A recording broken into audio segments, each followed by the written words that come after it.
Hey everyone, welcome into another episode of Machine Heads Interviews. I'm your host, Wayne Grayson. Today, joining us on the show, we have George MacIntyre, a product specialist, a product manager at Case Construction Equipment. George, thank you so much for joining us here on Machine Heads. How you doing today, man? I'm doing great, Wayne, and thank you first of all for having me on the show. Appreciate you inviting me to give you a little bit of information on our backhoe loaders. Yeah, well, we couldn't do, a series on backhoe loaders without talking to the fine folks at Case. That would be ridiculous. So let's get right into it. And the reason that we're kind of having this conversation in the first place really is there's been some signs of a little bit of a reemergence of the backhoe as a category. Obviously, like over the last several years, just because of like the rise of compact equipment in Mhm. general, it's just kind of that segment has really taken the entire industry by storm, and not really even kind of like individual pieces of equipment. Obviously, like the skid steer was popular for a really long time, and then the compact track loader really took that compact loader kind of versatility and everything to a completely new level, to where the CTL today has not only displaced the skid steer, but it's now the most popular piece of equipment in the entire, equipment industry. And so that has had just kind of like ramifications throughout. One of those was the effect that it had on kind of the backhoe loader as like a mainstay on a lot of American job sites here, especially here in North America.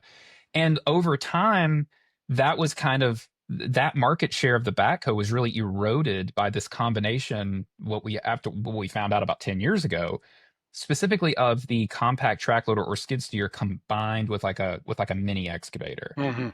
And that's still like a really popular pairing, but what we're starting to see is a little bit of a resurgence for the backhoe. So let's start with that, kind of like how we got to where we are today. Mhm. Tell us about, give us, from and in Case is like coming at this from the perspective of, starting the category, 70 Mhm. years ago.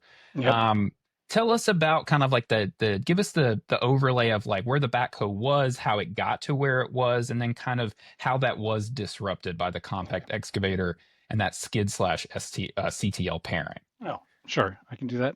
Yeah. First of all, I just want to mention I've been with Case for over 20 years now, and I've been working with these different product lines we've been talking about for a while now, including the backhoes going back to 2010. I worked with the compact track loaders, the skid steers, the mini excavators, and so on. So I worked with all these product lines, and I've seen it firsthand what's happened. And I would say it goes back 20 years. So if you look at the backhoe loader, and you've referenced it already, Case came out with the first integrated backhoe loader back in 1957. So this is a big part of our heritage. It's still one of our flagship product lines, and we look at it very closely, what happens in this market. I would say that one of the triggers that goes even beyond what you were talking about with the skids and CTLs displacing backhoe sales, it was really when you look back at the recession in 2008, the backhoe sales dropped off going into 2009, like all product lines did, whether it was excavators, wheel loaders, or whatever product line you want to mention, everything dropped off. But what happened with the backhoes, it never fully came back from that time period.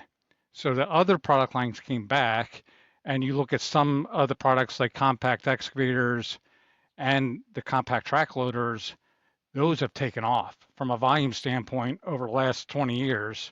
It's been through the roof, whereas the backhoes kind of went the opposite direction for a pretty long time up until more recently, where it's stabilized quite a bit. So we had a downturn in 2020, again across the board for all product lines. But when we got into 21 and since 21, it's stabilized. And in some areas, we've actually seen a resurgence in backhoe sales. And we can talk a little bit more about that in a moment. Yeah, so I mean, that's really interesting, kind of that you guys can see that, and again, just because this machine has been so important to you guys over the years, that you see that 2008 kind of delineation. Hmm. What, from your understanding, what were customers, because I know a big thing around the time of the recession too, a lot of customers got really lean. And so they started doing a lot more rental. They kind of Hmm. like the machine, they sold off a lot of the machine in order to survive. In a lot of cases, they sold off a lot of their fleet. They really kind of got as lean as they possibly could when it came to the fleet. Do you think that they maybe got more comfortable with using the compact machines in a lot more situations, or what was it? Why did it take so long for, I guess, kind of like the specific usefulness of the backhoe as a machine category all this time, almost 15 years, to kind of gain a little bit of traction? It's obviously not back to where it was, but what do you think was kind of like the delay there for the backhoe? Well, I think there were certain benefits to the compact X-Sphere and the compact track loader combination. And again, we talked about compact track loaders really seeing a lot of high volume growth. The skid steers pretty much stayed flat and haven't really moved a lot. So once we got the compact track loader, you have a track machine.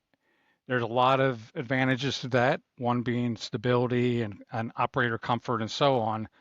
So I think the CTL was a big part of that evolution as well. And it Okay. really, there's a lot of things that a CTL can do. And it actually was able to displace the small dozers as well because its ability Yes. to grade, for example.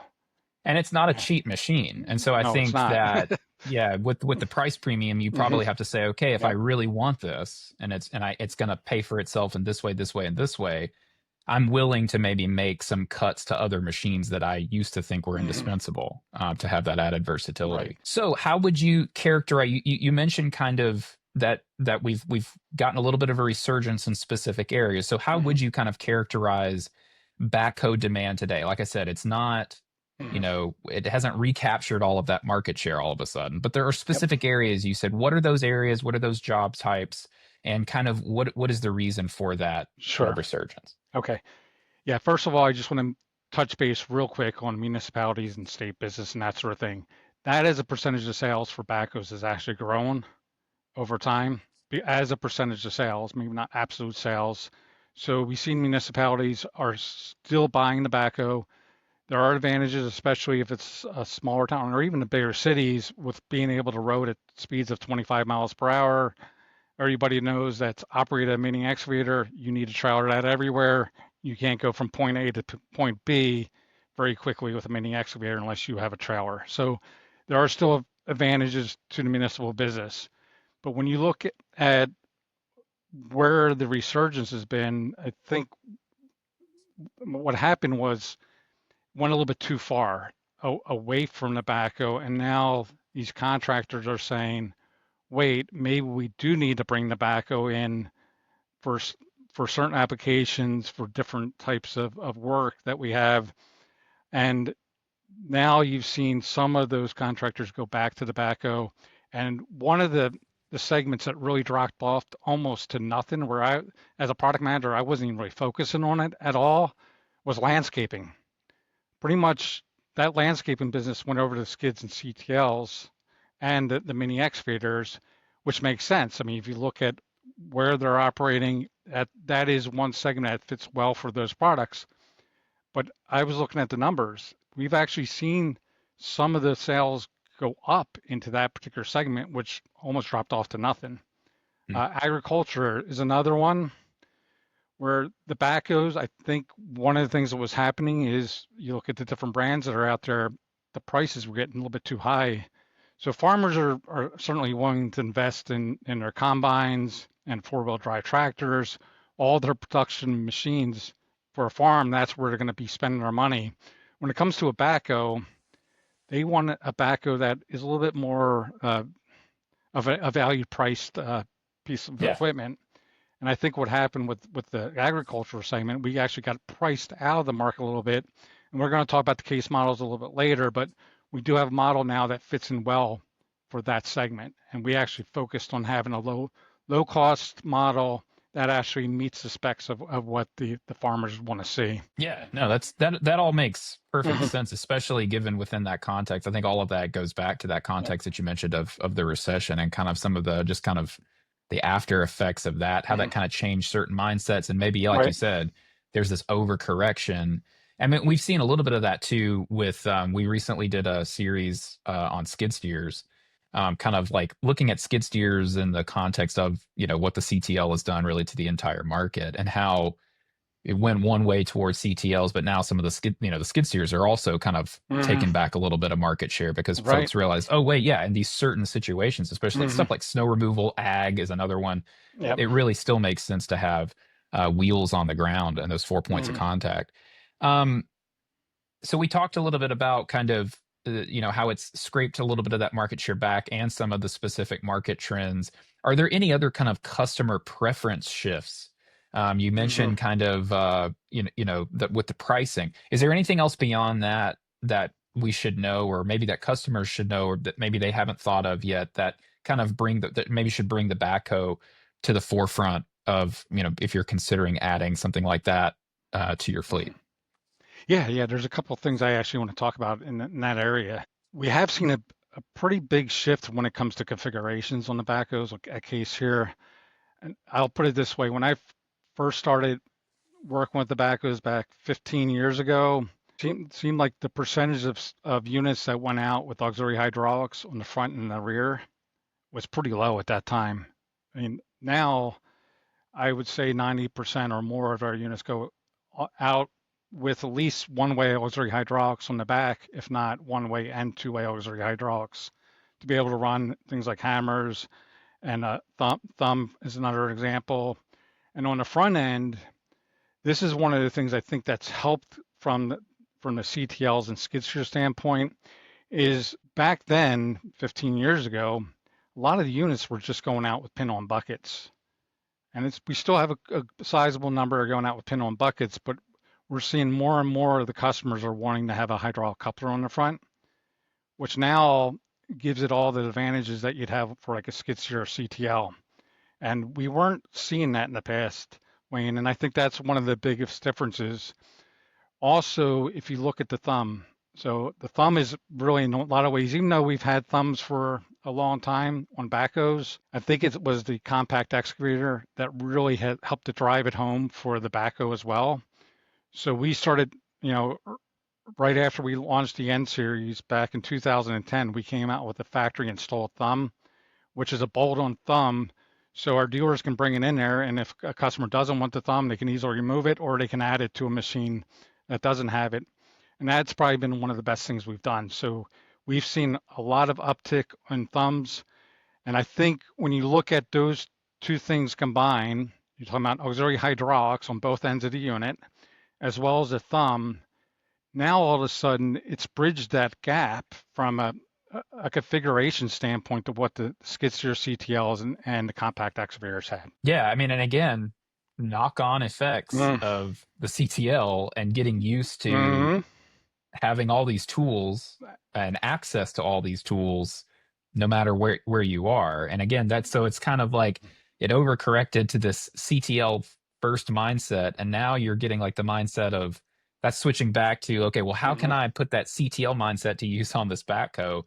Has that unlocked anything? Because obviously the backhoe, it's a bigger machine, larger machine, usually more horsepower, better at loading, pure loading capabilities. You've Hmm. also got the hoe on the back. Talking about the loading strengths and the digging strengths, it should be more powerful on both ends than a compact machine. And so has that Correct. match of auxiliary capability, tool carrier capability with the more powerful loading, how does that kind of, and how should that kind of change a customer's mindset about, hey, if you're in this situation, you really are best served because of the better loading and the better digging capabilities of your backhoe? Yeah, that's absolutely right. Yeah, and I think we always are saying compact excavator, but when you're talking about a backhoe, it's a midi size excavator that it's going up against. And for, again, for the Case brand here, we launched the N series backhoes back in 2010, and with that, at that time, we made a pretty big leap in our specs, particularly the backhoe specs, from a standpoint of a pure lift capacity as well as the breakout force specs on the backhoe itself. And we did that. One of the things we did was we increased the system pressure. We also changed our backhoe design completely. We did a lot of different things, as well as introduced two new features at that time, which was heavy lift and power boost. And with the heavy lift, now we were able to lift weights at that time that a midi size excavator could do and be able to precisely move that, and at the same time have all the capabilities on the front end as well. So you're absolutely right. I mean, the specs piece, I think, helps save the backhoe in a lot of way for a lot of the brands that are out there because now we can compete with the bigger machines. It's not necessarily going against the mini excavators like the original backhoes were, which didn't have as the specs that we have today. Right. And as we're going to get into in a little bit, I mean, you Hmm. guys have such a broad lineup of Hmm. like, tailor fit solutions. Before we do that though, we've kind of touched on this a couple of times in terms of like the customer profile or maybe even the regions. Could you give us a better idea of like the customers and the regions, the types of Hmm. businesses, the types of customers that are really driving some of this resurgence that you've seen? Yeah, okay, first of all, let me just touch on the regions. I did some checking before I got on the call with you today, and was looking at like where we've been selling our product over the last 15 years or so, and really, I didn't see anything in there that said there's a change from a geographical standpoint to where they're being sold. Seen upticks in sales to like places like Arizona, Texas, and Florida, which you'd expect for all of our product lines because those are the growth states, right? That's That's where a right. lot of Yeah. companies are moving their headquarters to. That's where people are moving from up north to down south. So that's all to be expected. So I didn't really see anything when it comes to that standpoint. When you look at from an application standpoint, I already talked a little bit about that. Uh, One of the things that we found is, if you look at customers that have only owned or had experiences with, say, skid steers, CTLs, and mini excavators, they're less likely to want to probably buy a backhoe. So they really have to have exposure to the backhoes. And one of the areas that we see getting that exposure to the new customers is through rental. So that is a big part of what we're doing. And actually, if you look at this year in particular, we're down a little bit on backhoes and the industry's down a little bit. And you look at the numbers and you can pinpoint it. It's because of rental, whether it's the big rental companies, the mom and pop rental companies are out there, or dealer rental, all that's been down. And I wouldn't say that's a bad sign. It's not a bad sign at all. It's just what happened is we came out of pandemic, there are supply chain issues with all the OEMs that are out there. And over the last couple of years, in 23 and 24 in particular, all those rental houses were able to stock up on the product. Everybody has the machines that they need, and they don't need to replace those units yet. But rental is a big piece of getting those customers into the seat and understanding the advantages of the backhoe versus some other products. Yeah, absolutely. Last question on the market stuff. How do you guys see this demand? And this might be a good segue into kind of like the model lineup and kind of Mhm. what you guys are thinking as you're kind of designing the current machines and maybe the future machines and kind of like the puck that you're kind of skating toward. But Mhm. yeah, how do you guys anticipate this demand for backhoes to evolve in maybe the next 3 to 5 years? Are you guys seeing anything right Mhm. now that would lead you to believe, these are the changes that are going to be made, or we expect, this kind of like this impact that the tool carriers have had to continue with backhoes, any sort of technology trends? Mhm. Obviously, you guys have an electric, you got the Mhm. 580 EV. Any other kind of like trends or anything that you Mhm. guys see impacting this demand over the next 3 to 5 years? Yeah, and yeah, I'll first say, I'm very optimistic over the next 3 to 5 years for backhoe sales, and a couple of the reasons I've mentioned right now. One is you look at the market today, you look at the shortage of labor that's out there. That uh, it's not a good thing for the contractors that are out there trying to get their work done. But from a backhoe standpoint, it makes a lot more sense to own a backhoe versus owning separate pieces of equipment. When you don't have the people to hire the skilled workforce that you need to have, the backhoe, the nice thing about it is it's obvious. It's a two-in-one machine. You send someone out there, they can load trucks with it, and they can also dig trenches with it and use the hammer to break up concrete or whatever needs to happen. So that's one piece of it. I think the shortage in the labor market is going to help the backhoe.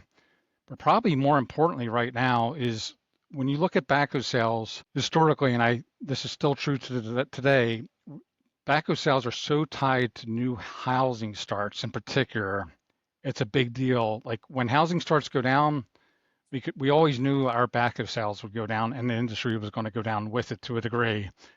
When the housing starts are up, it's the opposite. So right now we're in a period where the mortgage rates are still high.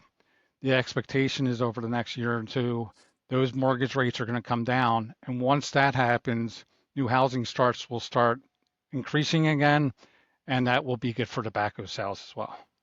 Yeah, no, absolutely. Once that inventory kind of finally drops, because inventory Hmm. is just so crazy right now, just because Right. nobody wants to sell their house and nobody needs a Hmm. new house, and so Yep. um, that makes perfect sense. And I think that is definitely something to kind of, I think industry wide, equipment industry wide, construction industry wide, that is definitely something to kind of Hmm. really kind of cross your fingers for sure. Yes, for Um, sure. those rates to drop. And so let's move on to the models now. Like I Hmm. said earlier, you guys have a very broad lineup, and really kind of like tailored to lots of specific needs and individual kind of jobs and stuff. Take us through Hmm. the back, however you'd like to do it, because I know there's lots of Sure. models. You don't have to hit on every single one of them if you want to group them. But yeah, take us through, and we'll have some kind of follow-up questions on the specifics about, kind of like the model lineup in general. But yeah, take us through the case backhoe lineup in 2025. Yep. Sure will. Yeah. So I'd agree with you. Case has the broadest lineup of backhoes in the industry. Really, if you look at the Case model lineup, we actually have 9 models, which are, I would put them in the 4 different families of product. Okay, and maybe we'll discuss it as according to those 4 different families. So you already mentioned, you touched on it already.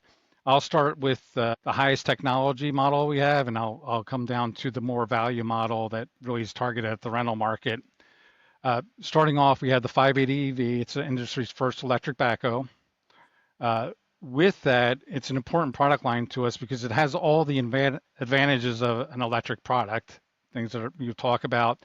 You have it doesn't have the footprint of the emissions. Of course, that's the obvious thing. But we found out as we were launching this that there's a lot of other things that the customers like about having an electric version of a product. One being the noise piece of it. So I mentioned before that we saw a lot of the backhoes into municipalities and so on. We've heard back from municipalities that in some cases they have ordinances at night where they can't make noise. But if there's a water main break, obviously the municipality, they need to go out there and fix that right away. So there's an interest in the backhoe for that sort of reason. Like they can go out there and fix that water main at night and not make the noise that they would with the diesel powered unit. So you have all those advantages from an electric standpoint, but from a strategy standpoint, this is a big part of our strategy. We look at that 580 EV electric backhoe to bring the technology down to the diesel models. So along with the electric battery and the electric motors that we have in there, we've also gone to fully electrohydraulic on both the loader and the backhoe. That's an example. So we can bring over that technology into our diesel powered units as well as a display screen is another example, like the display screen with the advanced features that we have on there for the loader, for example, we're able to bring those over to the other models as well. So we looked at that as kind of being a hierarchy. We got our 580 EV, and we can bring that technology down to the other models. So that's really the starting point, and that's kind of when you're looking into the future for Case, that's what we're looking at here. Uh, any questions about that before I move on to the next No, family? no, that Okay. makes perfect sense. Yeah, I mean, like, and I, it's kind of like a common thing. I think that a lot of the auto manufacturers are doing something similar, where Hmm. basically we're gonna pack these EVs with kind of technology, because I think the customer type is already kind of, they're already in that mindset of they want all the new bells and whistles, they want to try all the new stuff, and so they're more kind of willing to kind of try some of that stuff out. But that is interesting to hear you say that you kind of see that future kind of features and technology will kind of trickle down to some of these other loaders in the future. Right. Absolutely. So if you look at the next family, and this is our tried and true product, it's the N series backhoes. Okay, and right now we have 3 models that fall into the N series. We have the 580 Super N, which is our highest volume model, our most popular model that we have on the market. And then two other variations of N series, the bigger units, which be the 580SN Y-Track, the WT unit, as well as the 590SN. And those make up the three N series models, and those are premium models in our lineup. We have a lot of the features are standard equipment on those units. They also have the best performance specs. They also have that case DNA, what the customer base knows case for. So it's got the over center backhoe with the advantages there, which is bringing the weight to the front axle that we talk about. Gives great roading performance with that style of backhoe, as well as the backhoe performance itself is unparalleled in the industry, we believe, because of that over center backhoe design and its ability to dig up underneath the machine. And one of the our claims to fame for the N series backhoes is when you lift materials with an N series backhoe using the back end, the specs on the N series backhoes don't drop off like some other products that are out there. When you put a heavy object in the ground, say it's a sewer pipe, for example, if there needs to be repositioning or need to lift that back up out of the hole, the case N series, because of it doesn't drop off on specs like some other backhoes, it's able to lift that pipe or that heavy object back out of the hole. And in some cases, what we found is if you don't have that type of performance, you get that object in a hole and you need to reposition it. We know there's contractors that had to bring in bigger pieces of equipment to get that pulled out of the hole. So that's why that's important. So all those advantages that we have, we're not stepping away from that. We continue to evolve that N series product line, but those are three very important products for us, or models. The next family would be the SV series. So the SV series we launched in the last few years. It's a relatively new product line for us. There's 4 models as part of the product line. We had the 580 SV, and there's 2 versions of 580 SV, which we consider 2 different models. We have the 580 SV center pivot, and then a 580 SV side shift model. And then we have a 695 SV center pivot and a 695 SV side shift model. Now the So side shift models, that's the type that is more popular over in Europe, right? yes, correct. Right. And So it's been really interesting because, Case is not the only manufacturer. I mean, mhm, we've always been a center pivot country. mhm. But here in the last, like, I think 5 to 7 years, there's been, like a let's give this a shot and put these side shifts. So whenever you get to that point, yeah, why were we starting to, whenever you get to it, but why are we starting to see some of Yeah, these side shift loaders pop up here in North America? sure, Wayne. Yeah, I'll start with that. So with the side shift, we saw that we looked at the market in North America, and one of the reasons that side shift is so popular in Europe is you look at cities in Europe, whether it's like you ever visit Italy or France or a lot of these countries, very narrow streets between buildings, it's very narrow. The side shift really works well for that type of environment because you have vertical stabilizers. It helps you keep your footprint down, and you're able to get into places that you wouldn't be able to get into with a center pivot model. The other thing that's nice about it is the ability to dig a square trench without repositioning the unit. So all that kind of ties into when you're in confined spaces, it works better.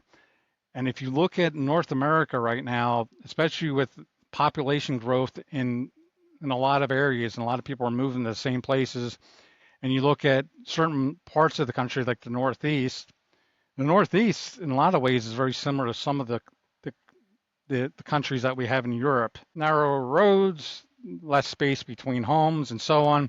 So it's a good fit. So if you look at the side shift market from a geography standpoint, it's really the 2 coasts that have the most potential there, East and West Coast. Texas is a pretty big market as well for side shift, and that's where we're focusing that product on it. But there's certainly advantages to the side shift versus center pivot that we've seen. Yeah, I mean, like, again, this is not a direct knock-on effect from the CTL thing, but if you look at some of the reason, again, Mm-hmm. CTLs and compact equipment in general have taken off, it's because of this, we're running out of room. Uh, Mm-hmm. we've always had all this kind of room to go in any direction that we want, and now the country has matured enough and has been around long enough to where, I mean, even on, I think a really interesting example of this is kind of even road construction sites, the medians are getting smaller, like where guys are Mhm. actually able to like do their work, those spaces are shrinking too. So it's not just kind of like established Mhm. roads and highways and urban areas, or home sites, yes, to those things, but it's also kind of like even like the big road projects, there's just less and less room to kind of position and stage equipment in these days. So that's been something really interesting to me to see kind of that is, and almost like your idea of the backhoe might be based on kind of like the center design, and this kind Mhm. of side shift design really kind of solves a lot of problems that you might have had, and it might make you think of the category differently. So. Yep, absolutely. Yeah, and if you look at the 695 SV model, which we offer in both versions as well, that one is really approaching the specs of a wheel loader. So it's got four equal sized tires. You don't have the small tires up front.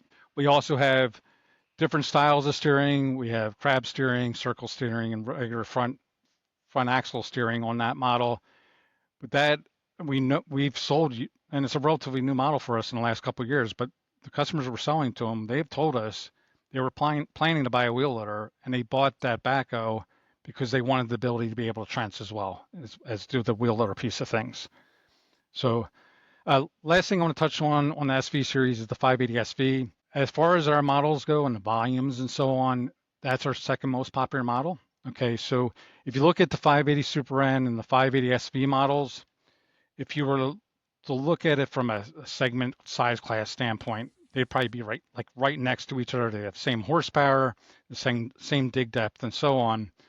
But we brought the SN model and it's a little bit more value priced, so you can get that model in with a little bit better price. But actually, the cab on that unit's been updated, so it's a brand new cab. It's a little bit more roomy in the 580 SN, about the same size as the wide track model.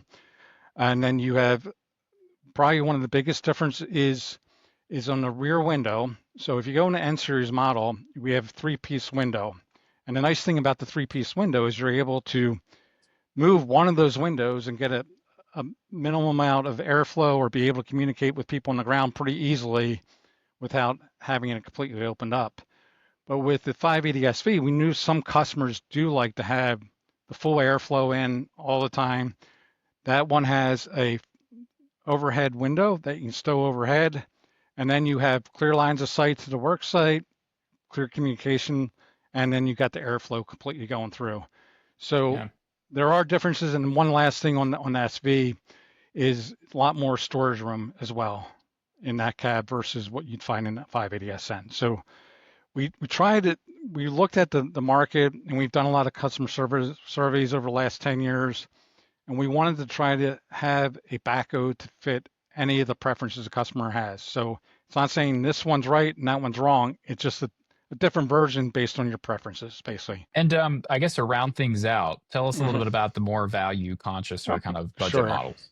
Yep. So our last model that I want to discuss in family is the Utility Plus model, also called the 575 NEP model. That one we brought in basically really targeted at the rental market. So what we were hearing from the rental houses is, you know, we had the backhoe, we have to have the backhoe to rent, but in a lot of ways we don't like the backhoe versus some other product lines like the mini excavators because we don't have the return on investment. And we looked to see what we could do to bring in a product that would meet the price point that these rental houses wanted to have. And that's the real reason that we have the Utility Plus model. So from a spec standpoint, the specs are there.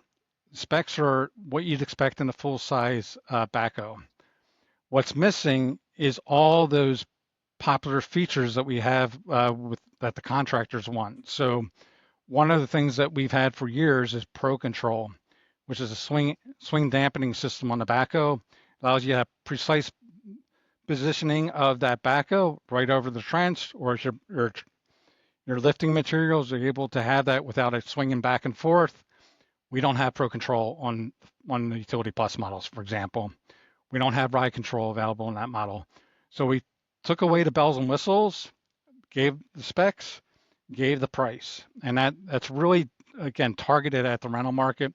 But we've also seen customers interested, like say they're going into a dealership and they're looking for a late model used piece of equipment with low hours. Now they can buy that model brand new, full warranty at just a little bit higher price. So that's another target area for that model. Yeah. How does the 580 EP kind of fit into that, all of that? Is that a slightly more specced out kind of like lower end version of the 580, or how does that stack up? Yeah, so the 580 NEP, that model is a model that's being phased out for us. So the Utility Plus model is the model that's fitting in that place. Again, getting to that price point, we weren't able to get to the price point that was needed by the market, by the customer base.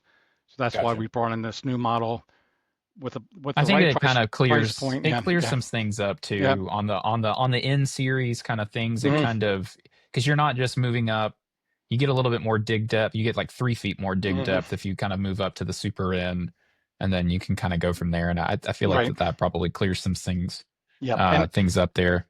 absolutely. And from a strategy point for us, I mean, the N series, and I mentioned this before, that is our premium models. And the 580 NEP really wasn't fitting into the lineup because it really wasn't the premium model that the rest of the lineup was. And then even if you look at the 580 EV, yes, it's a ground up machine in a lot of ways with the technology standpoint, but the frame itself is a 580 Super N frame that we have on the electric model as well.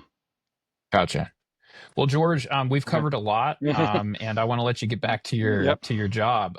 But I want to give you the final word here. Is there anything that we didn't cover that you want to remind customers of, and then also let them know what to do if they're interested in, getting in touch with Case and exploring a new Case backhoe? Well, I would leave it saying, please reach out to your case dealer, your local case dealer. They'd be happy to, put you in the seat of one of our backhoes.